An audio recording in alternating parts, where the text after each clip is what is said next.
একটা সময় একচেটিয়া কাজ করে গেছেন, তবে সবার পছন্দের প্রিয় নায়িকা শাবনূর আবারও কাজ শুরু করেছেন।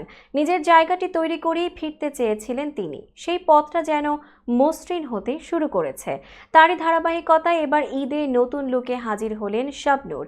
দীর্ঘদিন পর রঙ্গনা নামের সিনেমা দিয়ে পর্দা উন্মোচন করবেন তিনি। ছবির প্রথম লটের শুটিং সম্পন্ন হয়েছে, দ্বিতীয় লটের শুটিংয়ের আগেই নিজের আমূল পরিবর্তন এনেছেন এই নায়িকা। রোববার 23 জুন নিজের ফেসবুক অ্যাকাউন্টে দুটি ছবি শেয়ার করেছেন শাবনূর। ছেলের সঙ্গে ভিডিও শেয়ার করেছেন এই নায়িকা। ছবি আর ভিডিওতে তাক লাগিয়েছেন তিনি, নতুন লুকে ধরা দিয়েছেন।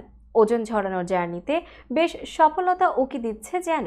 চরিত্রের প্রয়োজনে তাকে ওজন ঝরাতে হচ্ছে, এটা আগেই জানা গিয়েছিল।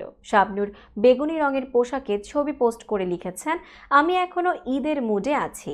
তার পোস্টের পর অনেকে শুভকামনা জানিয়েছেন।